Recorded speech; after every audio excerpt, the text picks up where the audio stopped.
বিলোনিয়াতে একটি বড় সমস্যা নেশা। ইয়াবা ট্যাবলেট সহ ব্রাউন সুগারের মতো নেশা ছেয়ে গিয়েছে বিলোনিয়া শহর এবং শহর সংলগ্ন এলাকায়।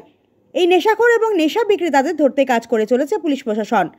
আজ গোপন খবরের ভিত্তিতে বিলোনিয়া থানাধীন বিলোনিয়া শহর সংলগ্ন সারাসীমা মাস্টারপাড়া এলাকায় নেশা বিক্রেতার কিং হিসেবে পরিচিত রাকেশ সরকারের বাড়িতে হানা দেয় বিলোনিয়া মহকুমা পুলিশ আধিকারিক ঋষভের নেতৃত্বে বিলোনিয়া থানার ওসি শিবু রঞ্জন দে সহ পুলিশ বাহিনী। পুলিশ দেখা মাত্রই নেশা সামগ্রী সরিয়ে ফেলার চেষ্টা করে বাড়ির লোকজন। শৌচাগারে ব্রাউন সুগার সহ ইয়াবা ট্যাবলেট ফেলে দিতে পুলিশের নজরে আসে এবং সেখান থেকে পুলিশ সেগুলিকে উদ্ধার করে।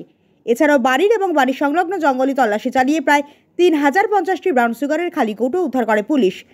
এই নেশা বিক্রি কাণ্ডে জড়িত থাকার সন্দেহে পুলিশ জিজ্ঞাসাবাদের জন্য রাকেশ সরকারের ভাই রঞ্জিত সরকার, বাবা অবসরপ্রাপ্ত পুলিশ কর্মী দীপক সরকার, রাকেশ সরকারের স্ত্রী সহ পরিবারের লোকেদের থানায় নিয়ে যায়। প্রাপ্ত খবর অনুযায়ী এখনো পর্যন্ত পুলিশ তাদেরকে জিজ্ঞাসাবাদ চালাচ্ছে। জানা যায় রাতেই এই নেশা বিক্রি কাণ্ডে যুক্ত থাকার অপরাধে তাদের গ্রেপ্তার করা হতে পারে।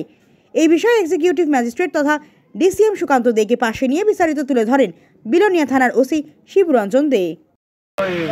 একটা গোপন সংবাদের ভিত্তিতে সারাসীমা রঞ্জিত সরকারের বাড়ি দীপক সরকার তাদের বাড়িতে আসি একটা এনডিপিএস আইটেম আমরা অনেকগুলো রিকভারি করি। এখন রঞ্জিত সরকার এবং তার ফ্যামিলি এবং তার বাবাকে নিয়ে আমরা ইন্টারভেশন করে নিয়ে যাচ্ছি। তাদের কাছ থেকে 3050টা খালি ভাওয়াল পাওয়া গেছে। পোটা 56টা ভর্তি, হ্যাঁ, টোটাল ওয়েট 30 গ্রাম উইথ ভয়েল এবং উইদাউট ভয়েল 1.8 gram brown sugar. Brown sugar 750 brown sugar আমরা রিকভারি করেছি। তাদেরকে সেটা স্পেসিফিক নিয়ে আমরা তদন্ত করছি তাদের সাথে কে যুক্ত আছে। আমাদের সাথে ডিসিএম সাহেব আছেন, সুকান্ত দে স্যার। ব্যুরো রিপোর্ট, হাল্লা বল।